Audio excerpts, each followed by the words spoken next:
Kevin. Just it's like 59 seconds, if that's okay with you. You got Uh, it. okay. How you doing out there?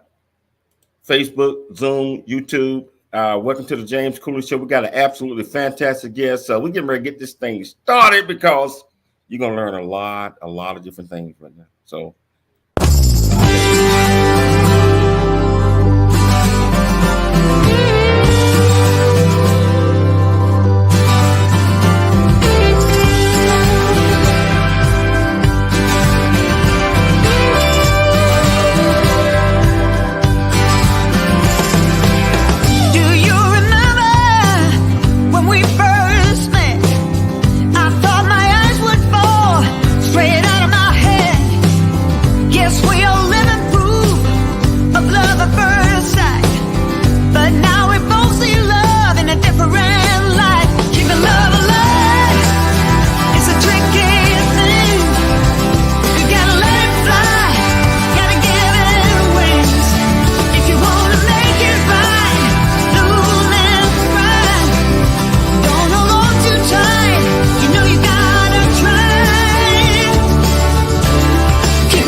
hello, It's Your welcome to Life is sponsored by James J.C.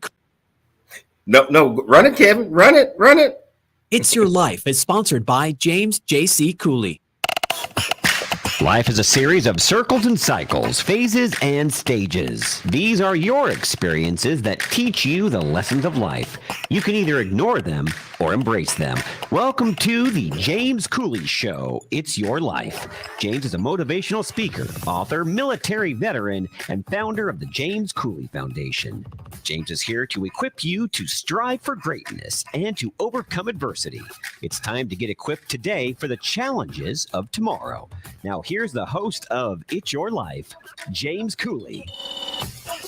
Hello, welcome to It's Your Life. I'm James Cooley, and wow, we got this absolutely fantastic guest that's going to educate us on 911 response time.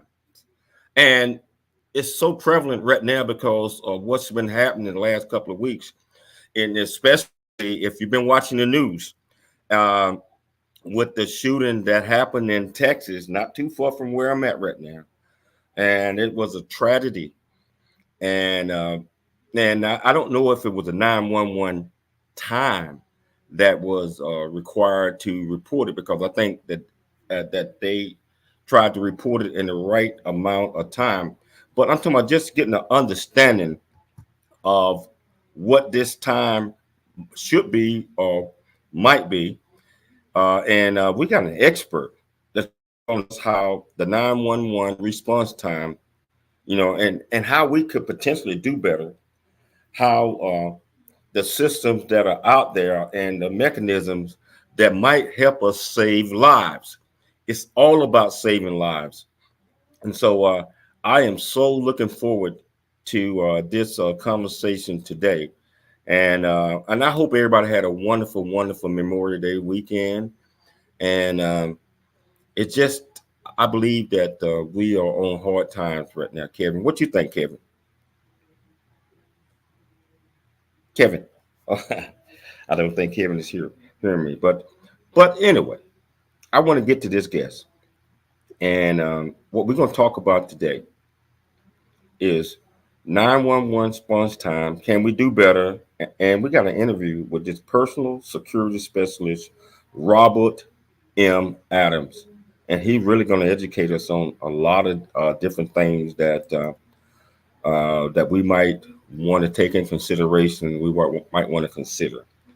So if you want to be part of this conversation, you call into the radio station at 1-888-344-1170. You can also comment or let us know on Facebook's two Facebook channels, LinkedIn, and also YouTube.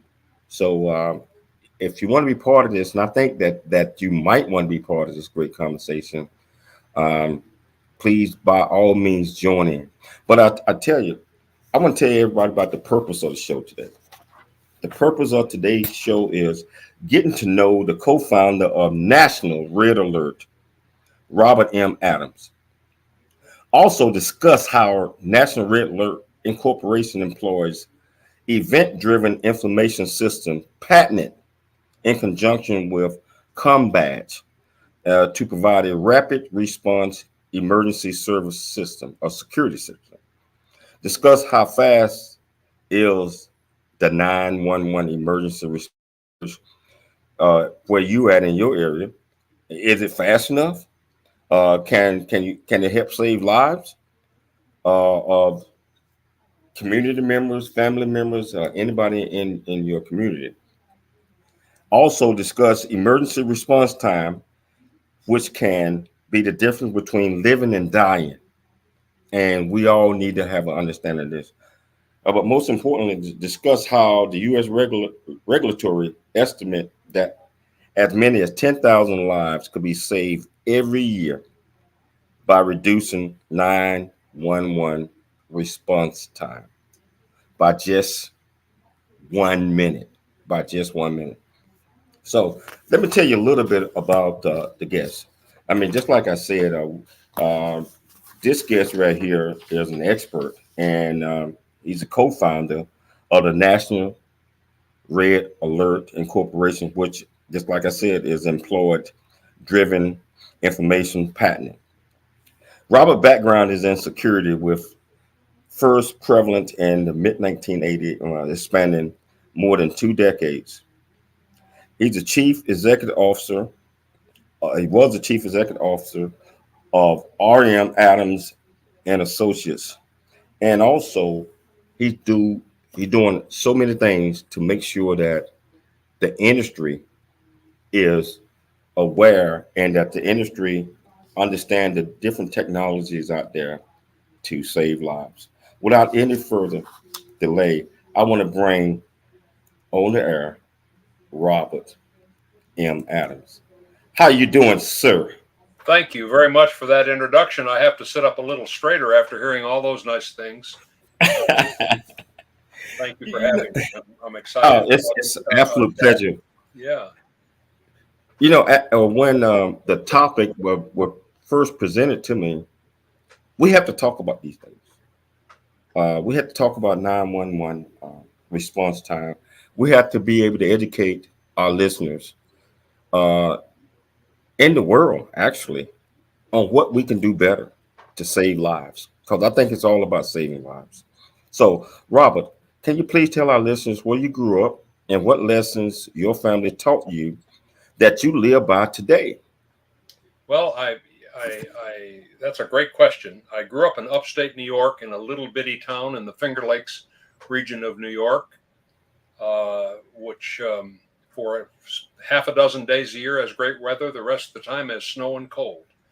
And I moved to Florida many years ago, and I've never once had to shovel snow. So I'm glad to be here, not there. So growing up, and I've thought about that. You know, what was the one thing I learned? And I probably would have to say that is never give up, never quit, never, ever, ever stop pursuing your goal. And that led me into the security industry here in Florida. Spent a 35-year career in the industry, and was had a great career. An installing company, was a manufacturer's representative, did some development, got involved in various aspects of the industry on a more of a national basis. And if I may continue a little bit about that background, I thought my 35-year career in the security industry had wound down. I thought maybe it was time to retire, to hang up my spurs. You know, I got an idea. I was introduced to this concept of securing people while they were not in a home, where they were not in a building, but when they were out and about. And we began to explore some of the concepts, and it was an idea that wouldn't go away.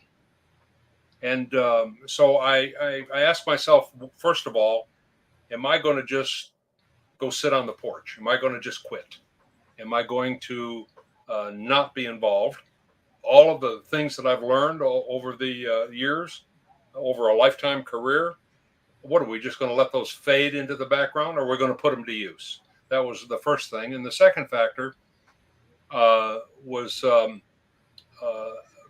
basically how these things work typically is that you get introduced to people, introduced to ideas. I have a good friend who said, "Hey, what about protecting people outside of a building, if you will?"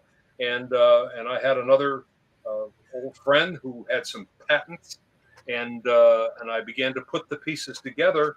And without going into all the detail, because the people aren't interested in all the minutia of how how the soup is made, if you will. But we put together this company called National Red Alert, and it features the Red Alert system. And I do want to quote one security industry executive. Happens to be a friend of mine, and he said that what intrigued me about the Red Alert system was the ability to protect people outside of their homes, an enormous problem that has always confounded the best efforts of the security industry. So think about it, about the opportunity to actually save lives, to prevent assault with the technology application. And so that's where we are, and that's where we've brought ourselves to, and that's what I'm excited to talk about. I'm sorry if I get kind of excited about it, James, but I think we're right on the cusp of something rather dramatic. Robert, there is nothing wrong with getting excited about this, because I believe that anytime that we can come up with systems, especially in our world today, I hate to say it, but in my years of living here, this is the first time that I have ever felt that we all need to come together. We have to have systems. We have to protect each other, and our security people have to also be able to go back to the drawing board and create systems like you and your partners are doing. So I commend you on what you're doing. Well, and go ahead. I'm sorry. And we got 1 minute, but 1 minute before the break. But Robert, can you just real quickly tell our listeners what inspired you, or who inspired you? I'm talking about the one person that inspired you, a minute or less, to do what you're doing, because I can tell you got the passion. Well, I love ideas, and I love fixing stuff and putting things together. But I was at a campus, being toured around a campus in the East by my grandson. I won't brag about him, but he was taking me around the campus, and he showed me the memorial for 32 slain students on that campus on an active shooting environment. 32 kids. And at the time, we were just forming the idea of this particular application for this technology. And I said, what if instead of 32, there were two lives saved, 5 lives saved, 10 lives saved? And in that, I began to see that this was such a transformational piece of information. And I have more. I have other statistics, and we'll probably have to go to break. We're gonna take a station break, but Robert, I can't wait to get back to continue to talk about this. And so just hold those thoughts. And okay, I tell you, we're gonna take a station break. If you want to be part of this conversation, that's 1-888-344-1170. Again, that's 1-888-344-1170. We'll be back with Robert M. Adams shortly after the break. There's more story. Hey, I'm James Cooley. I am the founder and CEO of the J.C. Cooley Foundation, Options, Opportunities, the Choice Program. Our primary mission is to help build the foundation of our youth and young adults and communities. And we encourage everyone to dream big, think big, and be big at everything you do. And the way that you do that is, first of all, you got to believe in yourself. You have to believe in yourself. You have to know that you are here for a purpose. You also have to be able to step out your comfort zone and do things that you probably didn't think that you can do. My program is built on the 4 C's, and the 4 C's are create. Create is the thoughts that we have. Each and every last one of us have these thoughts, these ideas, these dreams. We have these things every day. A lot of times when we get these thoughts, we don't want to do anything but lay down and go back to sleep or whatever that might be, and we wake up and the thoughts are gone. I believe that a high spirit is always telling us something every single day. Every single day. So create the ideals that you get, that you think about, that you dream of. You say, I can do it, I can do it, I can do it, I can do it, I can do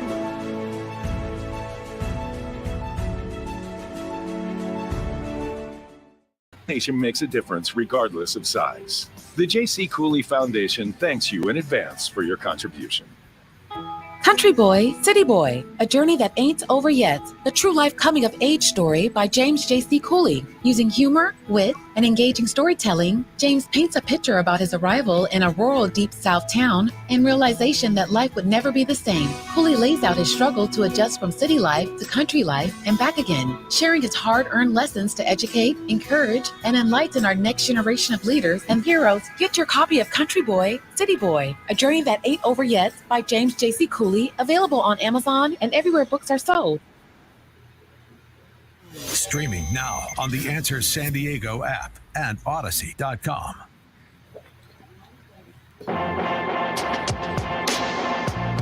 It's time to dream big, think big, and be big. It's time for more It's Your Life. Now, here's your host, James Cooley. Hello, welcome back to It's Your Life. I'm James Cooley, and our guest here is Robert M. Adams. And what he's telling us is so important about technology and about how we can save lives, more lives. And I tell you, I think everybody needs to click in, listen to this young man, continue to educate us. And if you want to be part of the conversation, that's 1-888-344-1170. Again, that's 1-888-344-1170. And you also can put your comments in the Facebook, the YouTube, and LinkedIn, because we live on all of those platforms. So, Robert, you was talking about the enthusiasm, which I felt it, about creating this system. Can you tell our listening audience, because you guys got a red alert system that can be used to contact security personnel in milliseconds whenever a threat or a potential threat arises. Can you tell us how this works?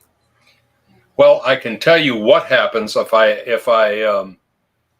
tried to describe the technology. My partner would throw things at me. No, what happened? What happens with it? Not the technology, but just what's happening to it. Well, think of this. When you are in trouble, when someone is in trouble, whether it's and we can talk a little bit about it. Campus sexual assault is a staggering problem. We have an active shooter situation, or just someone is in trouble or has an emergency. What's the one factor that is the most important? And that's time. You can't have any delay. Let's put it this way. You don't want any delay. You want to find out, you want help right now. You don't want to have to explain anything. You don't want to have to wait on hold. You don't want to have to do any of that. You want to make sure that you are connected in an instant. And here's the one thing we've done. We've zeroed in on the time factor. And my partner told me early on, he said, we operate in real time. And I'm sorry, that didn't mean anything to me. It didn't translate to me.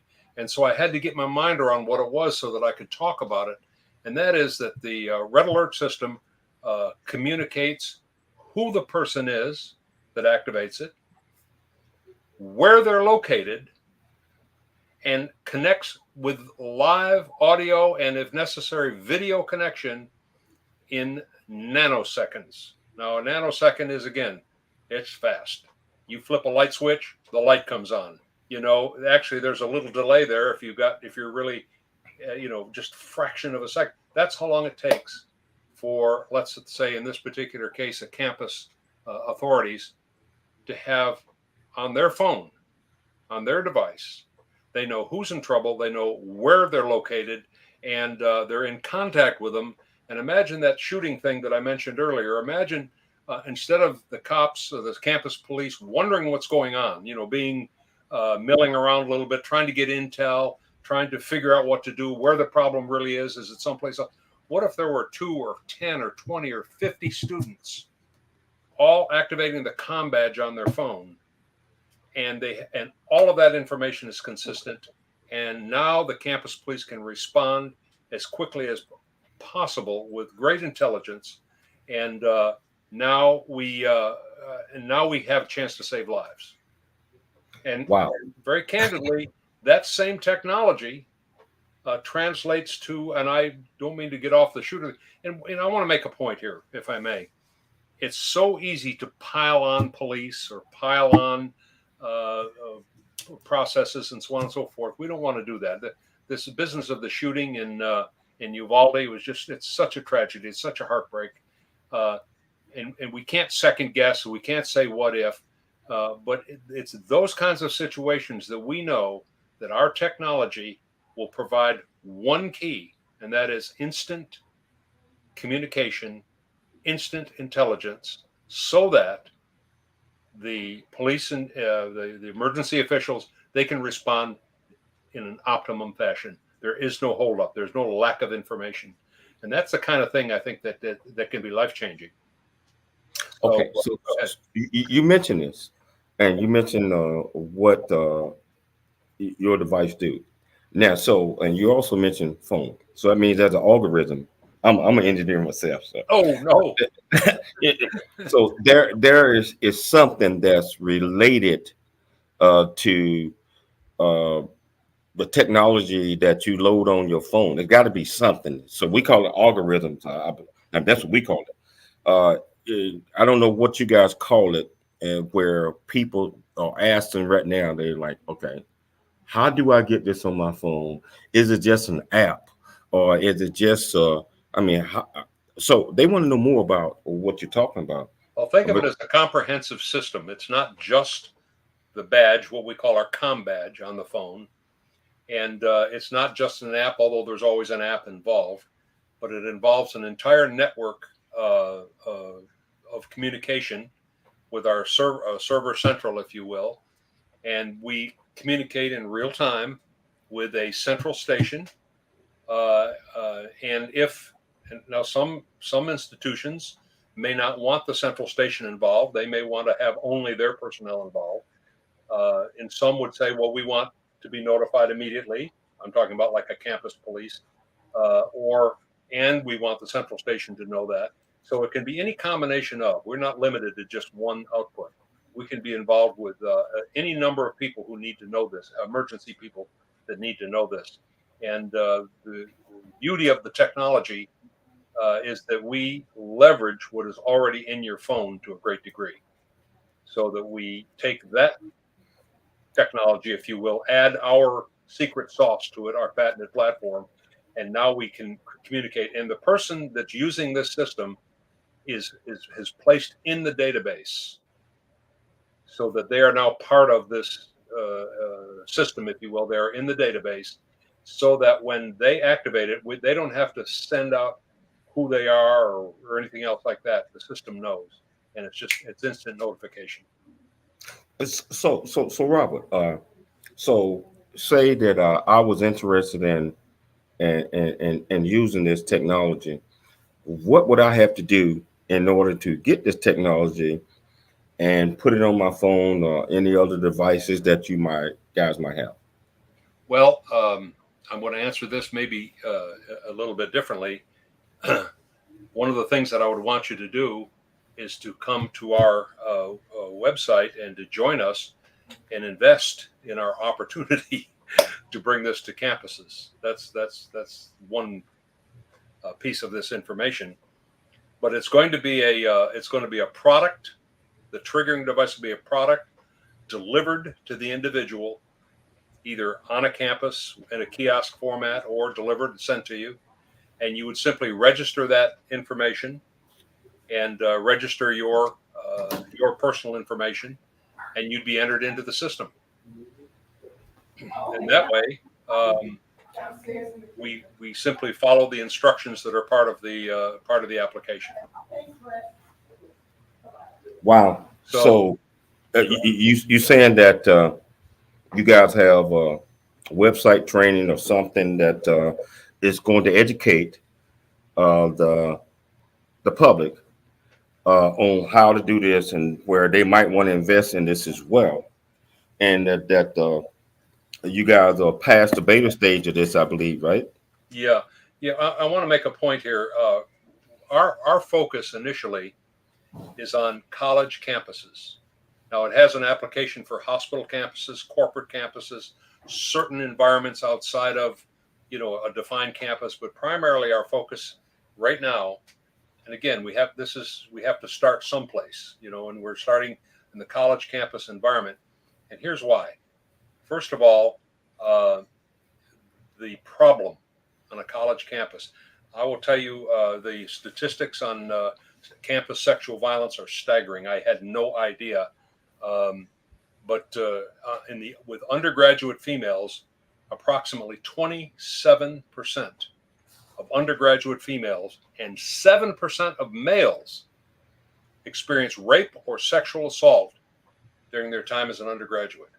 Can you imagine that? It's hard for me to get my mind around that the problem is that severe, but it's even worse. 80% of the people that are sexually assaulted don't report the crime, and they don't report the crime because they're I don't know why they wouldn't, but they don't. And one of the reasons they don't is because of all of the hard work it takes to get a crime reported after the fact. So people are not understanding.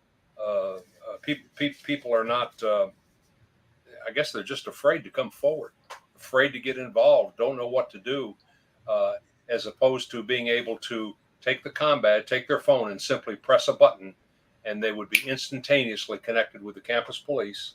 Instantaneously, the police would know who they are, would know physically where they are, and there would be nothing. It's a simple, easy connection. Every single parent that we've spoken to, grandparent, parent, adult sending a child, if you will, away to school, every single one is concerned about the child's safety, and they all want the red alert system for their child on campus. So we focused on campuses initially. We've got plans to go far and wide with this, but we focused on campuses initially because it's what we refer to in marketing as a target-rich environment. There is a tremendous problem. Sexual crime is underreported, according to the FBI statistics, considered to be the most underreported crime, and we have a solution. We have a solution to get them the fastest possible help available. There is nothing faster. So, do you have campuses that already signed up for this and participating in this program with you all? We have campuses that are ready as soon as we provide the inventory, and that's what we're in the process of doing right now, is putting together our investor group for this opportunity. Okay. I tell you, I want to get back. We're gonna take a station break, but we're gonna come back and we're gonna continue to talk about this extremely important topic. I tell you, you want to be part of this conversation? That's 1-888-344-1170. It's your life. I'm James Cooley. We'll be back shortly after the break. There's more stories of greatness to help you overcome adversity. The J.C. Cooley Foundation is a nonprofit organization that was started in October of 2014. The J.C. Cooley Foundation continues to strive to expand its programs and offerings to the youth, young adults, and citizens of our great communities nationwide and overseas. We hope that you'll be able to take part in one or more of the many exciting events that we're offering this year and experience firsthand the pride we take in supporting our cause. It's our mission to equip the youth of today for the challenges of tomorrow, and we rely heavily on the generosity of individuals and business owners for support. Without the assistance of community-minded individuals just like you, we wouldn't be able to serve our youth each year. We ask that you make a commitment to support our annual appeal by making a cash donation. This year's goal is $50,000. cause. Your generosity will assist us in making a difference in the lives of the youth in our community. You can give online at CooleyFoundation.org. Remember that every donation makes a difference regardless of size. The J.C. Cooley Foundation thanks you in advance for your contribution. The third one, commitment. We all are committed to the end of our project, otherwise we wouldn't be here today. I came all the way in from California just to make sure that I'm here. I'm committed. So commitment is when you say you're gonna do something, when you gonna join a team or you're gonna volunteer, you're gonna do this. If you say you're gonna do it, you gotta commit to it. And we gotta get our youth. We gotta get our society, we gotta get our community, we gotta get our leaders, we gotta get everybody to commit to making our communities better and giving others opportunities.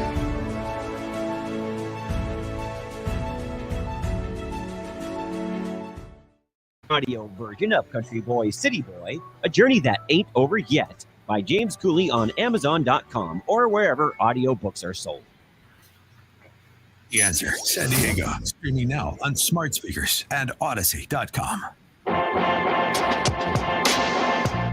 It's time to dream big, think big, and be big. It's time for more It's Your Life. Now, here's your host, James Cooley. Hello, welcome back to It's Your Life. I'm James Cooley, and I'll tell you, what Robert is talking about is so needed, especially on the college campuses. I believe that's to be true. And he also said that their vision is to expand that in a lot of other different areas. And I think that he's on to something.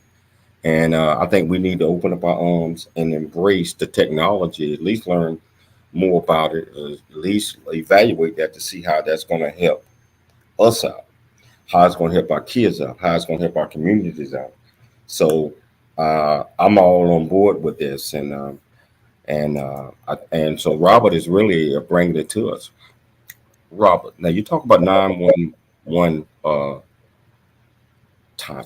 What is the factors in determining what is the functional time that determines the response time for 911 call? Well, there are several factors on 911 when you need a response. First of all, the 911 system has been a phenomenal system in this country for a long, long time. Many of us experience such tremendous benefit from being able to call 911, but it's not a universal application for every single thing. That's number one. We'll come back to that. But number two, it's overburdened. It's not able to hold up the societal burden that we're putting on it right now. It's just the amount of pressure of people being afraid and all the stuff that's going on. It's so difficult to imagine that and I'm going to use the term beleaguered 911 operators being able to pivot between somebody's house on fire, someone who's afraid, some kid who needs help with their homework, someone whose dog is barking and they want the neighbors to keep the dog quiet, and I'm being said, but those are the kinds of calls that come into a 911 center, and they just flood the system. And so the result is, and it's not a bad system, it's just inadequate anymore.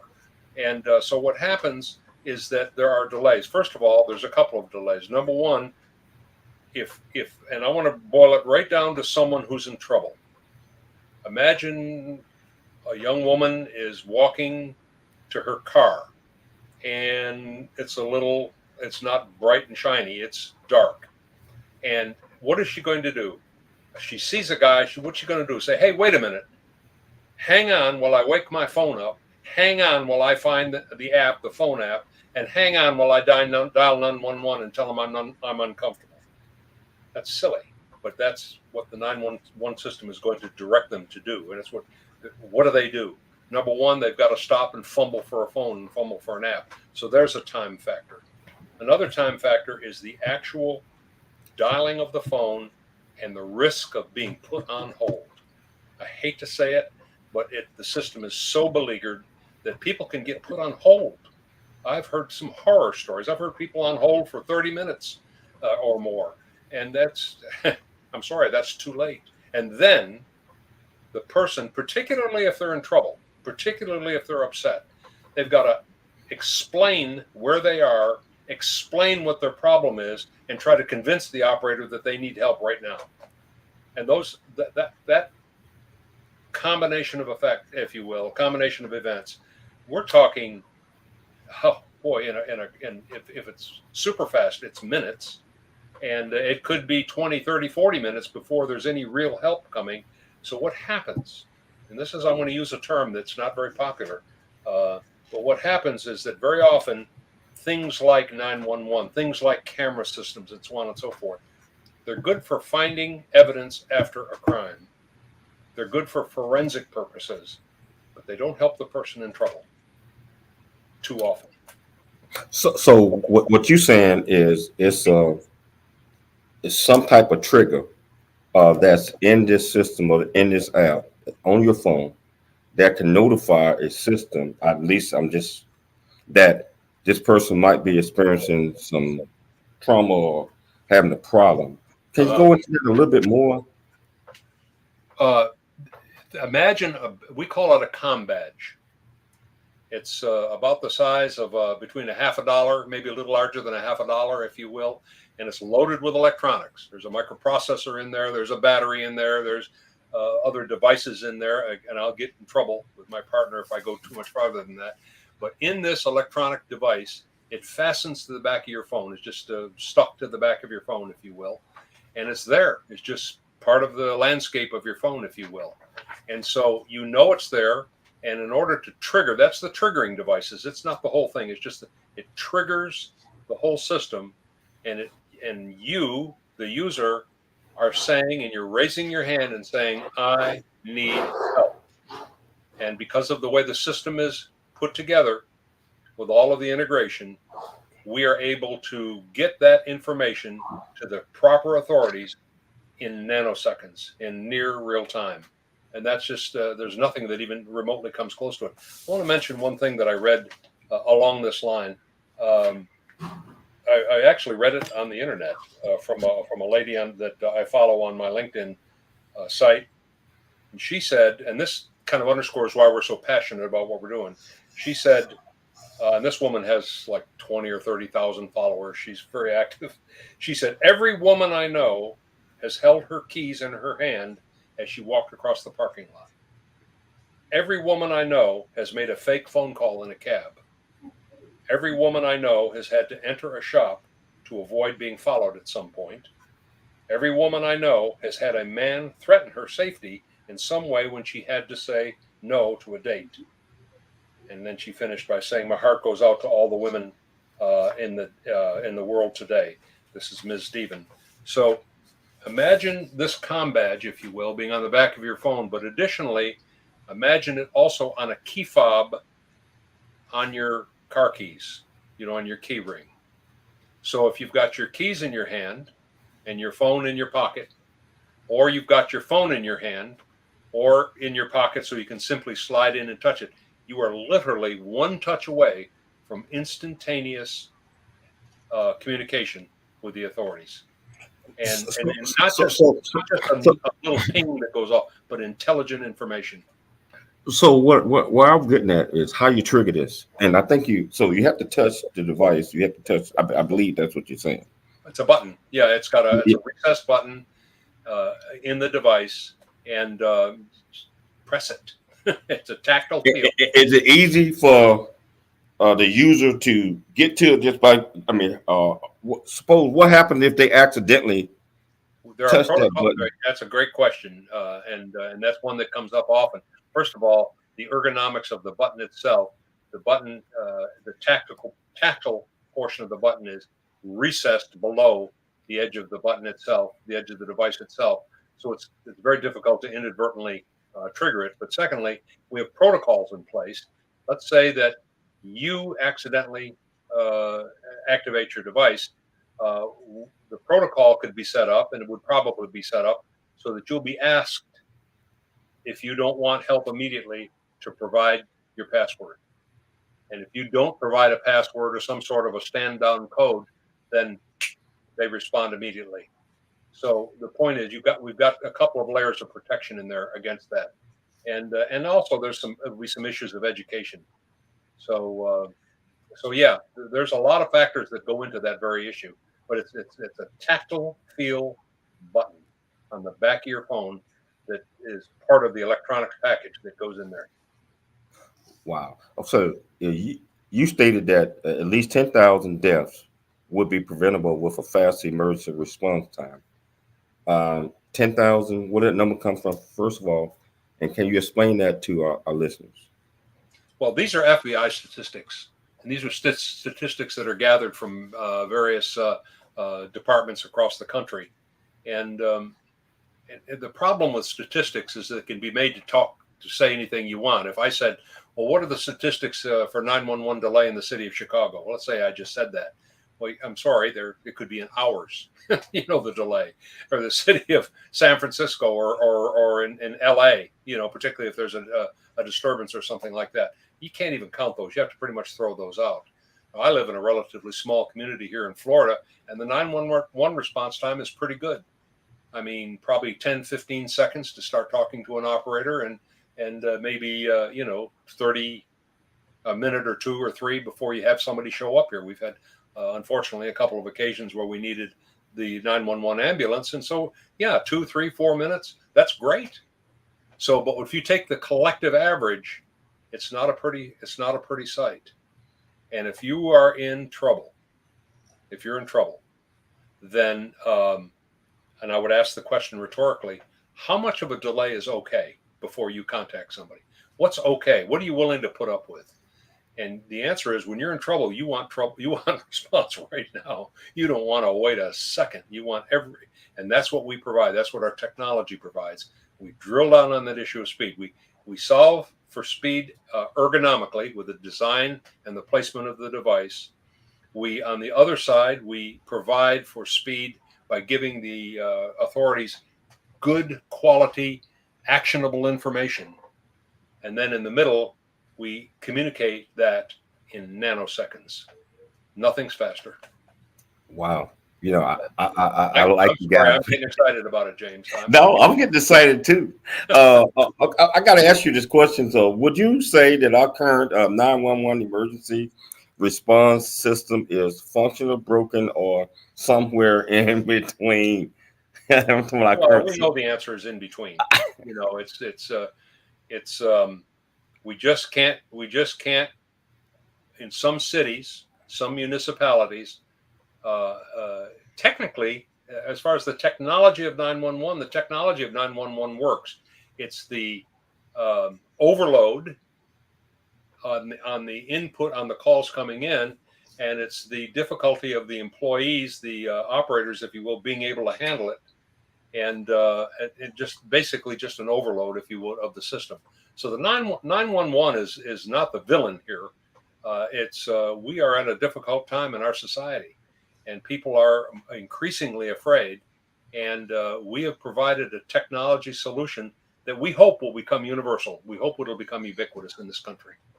Wow. I like your plan. I like you guys' plan. Have you guys reached out to the authorities of 911 to see how you guys can collaborate and maybe work together to provide another solution? In time, we will address that in time. But what we're going to be doing is we're going to be providing this service, if you will, on campuses. And when I say campuses, we tend to think of college, university campuses, but there are also hospital campuses. There are also corporate campuses.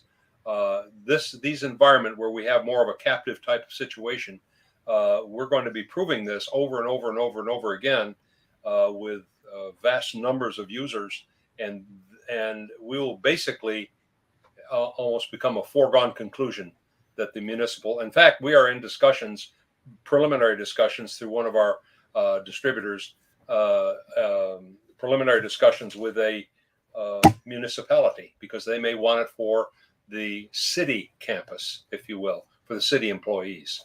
So we've got lots of application here, but Red Alert is an exciting idea. We have to be careful. one of the things we have to be careful about is to reel our thoughts in, reel our mind in a little bit. We can't get ahead of ourselves. We have to stay focused. And that's why we're doing what we're doing now with this investment opportunity. And I apologize. I'm going to give a shameless commercial now, if I may.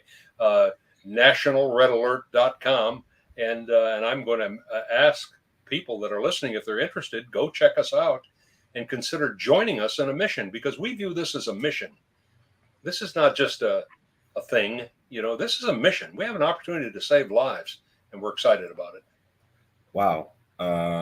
I'm excited about all the different things that you're talking about. And we're going to take a station break, but we're going to come back. If you want to be part of this great conversation, ask questions, that's 1-888-344-1170, or you can always provide comments, and we'll get back to you. It's Your Life. We're going to take a break. We'll be back shortly after the break. There's more stories of greatness to help you overcome adversity coming up on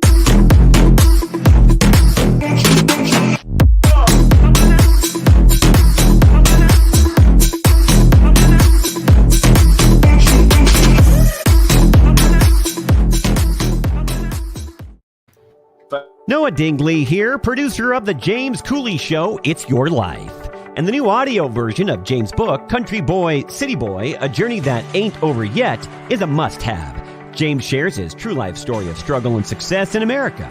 It's both a cautionary tale and a roadmap to achieving the American dream. Get the new audio version of Country Boy, City Boy, A Journey That Ain't Over Yet by James Cooley on Amazon.com or wherever audiobooks are sold.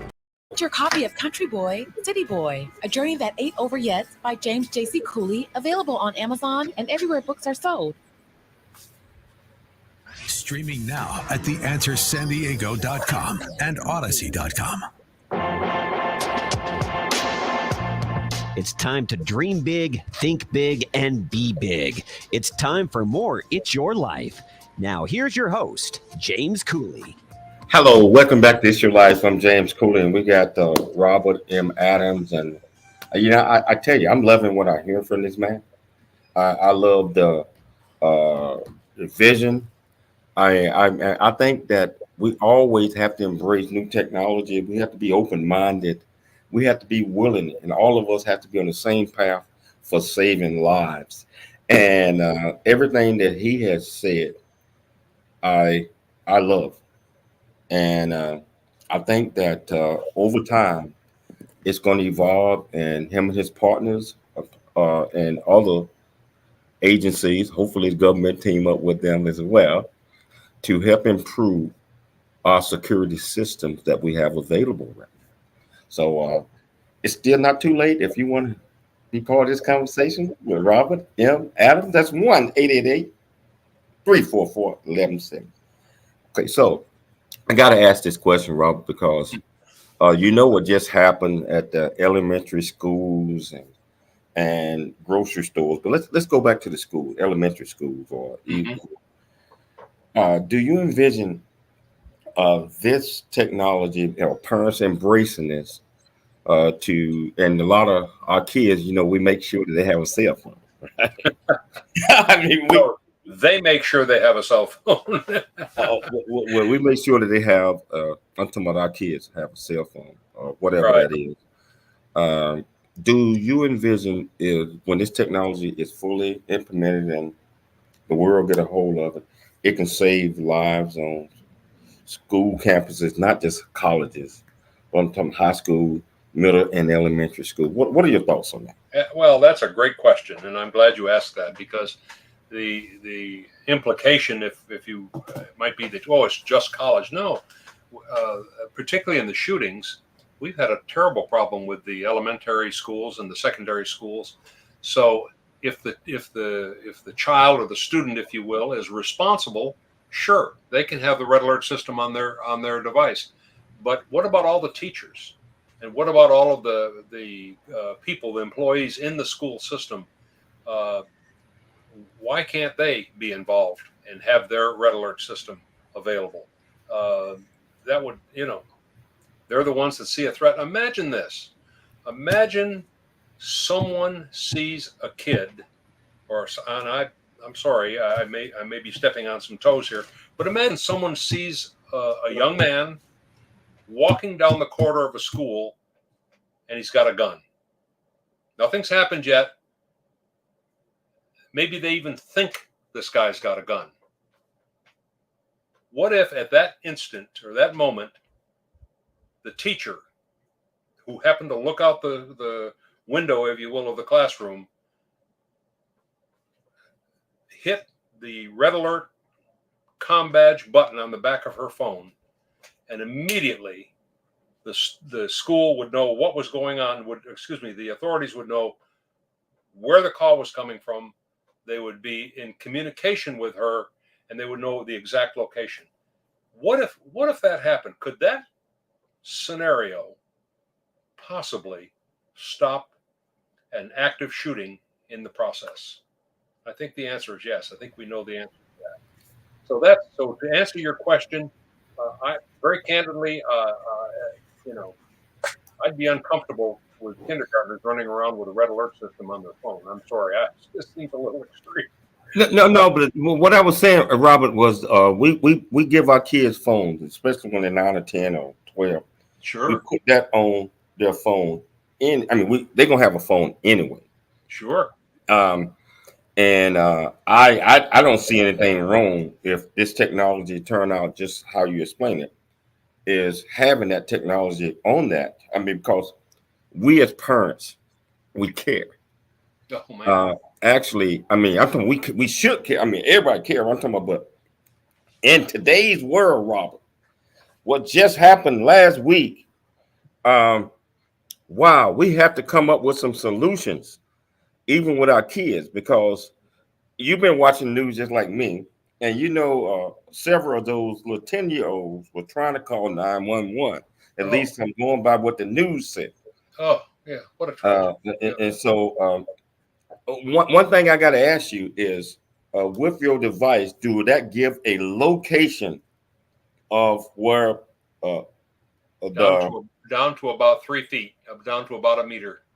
We'll know not only who, we'll know exactly where they are.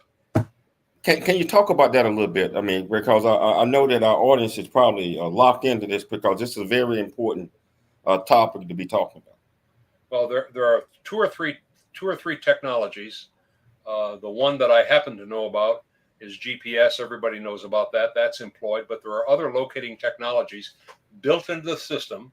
And if someone wants to talk to me about that, there's a mechanism to chat with me by going to our website, nationalredalert.com, and they can chat with me, and or if they're serious about things, we can connect them with engineering and have them ask that question of engineering. There are multiple ways to locate the individual activating their device.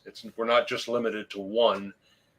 We go out over what we call multiple media, and we're able to locate through a number of disciplines. And if you ask me any more detailed questions than that, James, I'm sorry. You know what, Robert? I got to say this though, because I like what you and your company are doing. What? Suppose a person don't have a cell phone, right, or any of that stuff.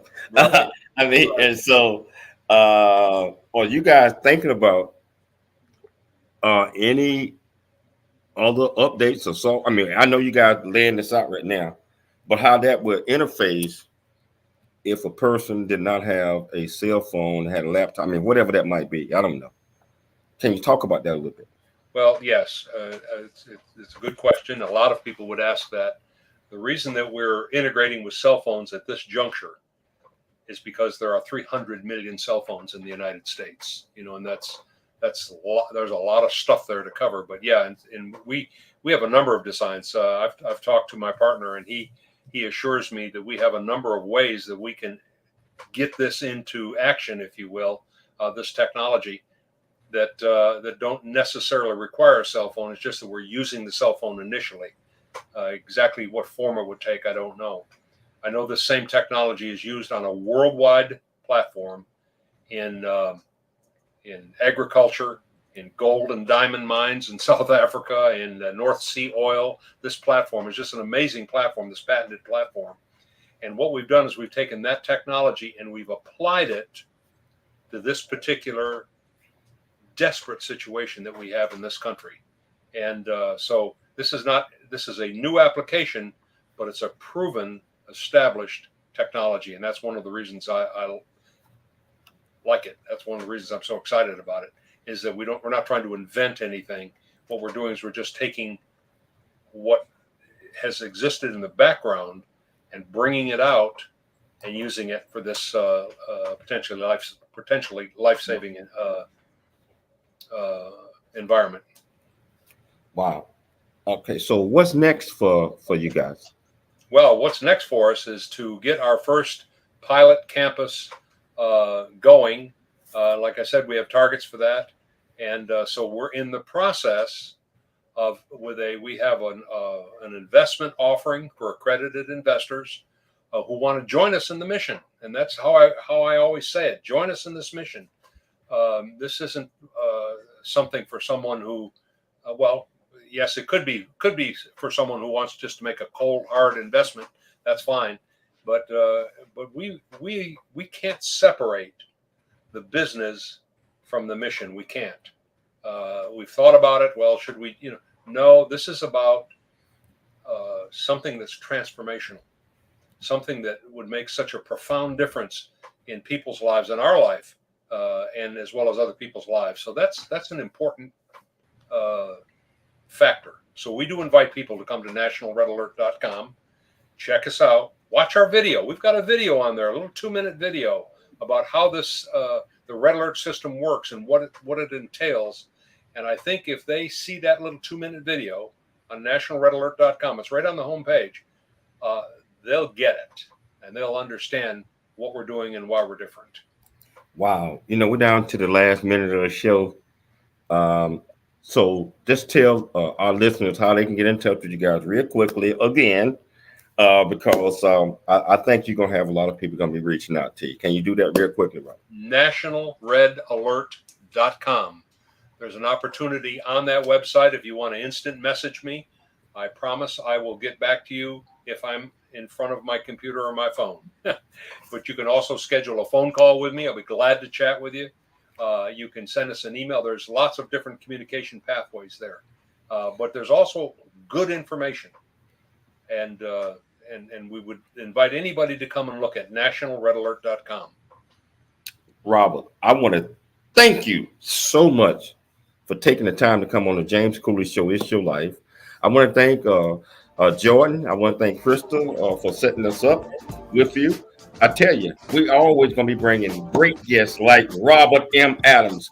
Tune in. We'll be back tomorrow. Same time, same place. I'm Dr. J.C. Cooley. I'll see you tomorrow on It's Your Life. I'm James.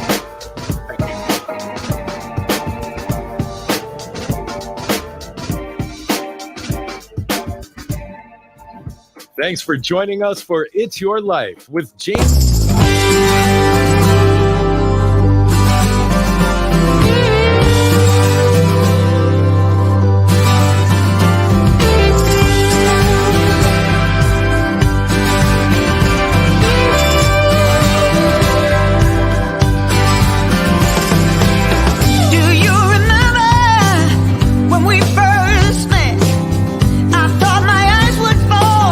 Straight out of my head. Yes, we are living proof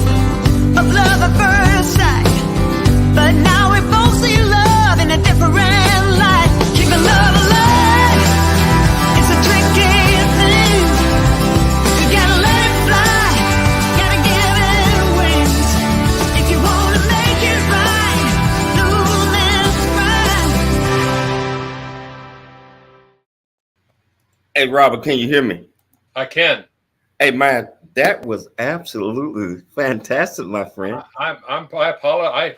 I thought maybe I screwed up not being able to connect with this. No. You did not screw up nothing. I mean, actually, it was so many more questions that I wanted to get to.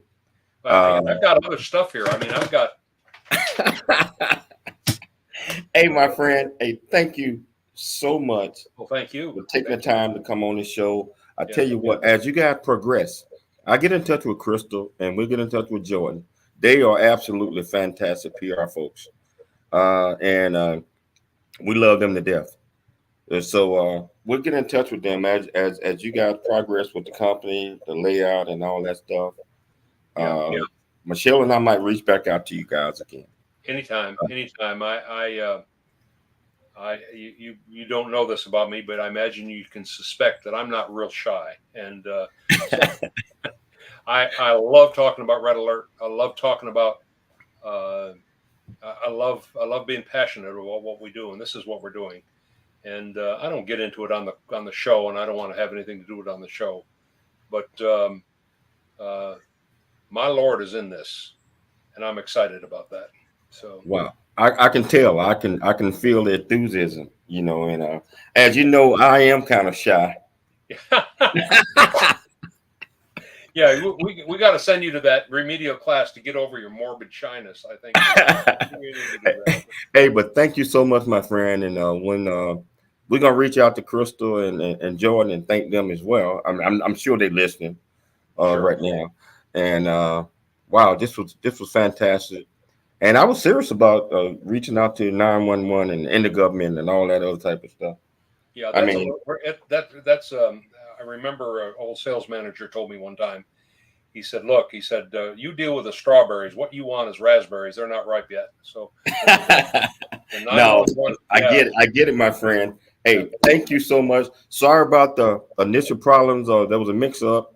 That it wasn't anybody's fault. So, but we made it through, and it's on Facebook, a couple of Facebooks. It's on YouTube. It's on LinkedIn. It's on all that live. So when you get off the phone, all you do is click on any one of those, and you can watch the show. Good. Thank you so much. Glad to be a part.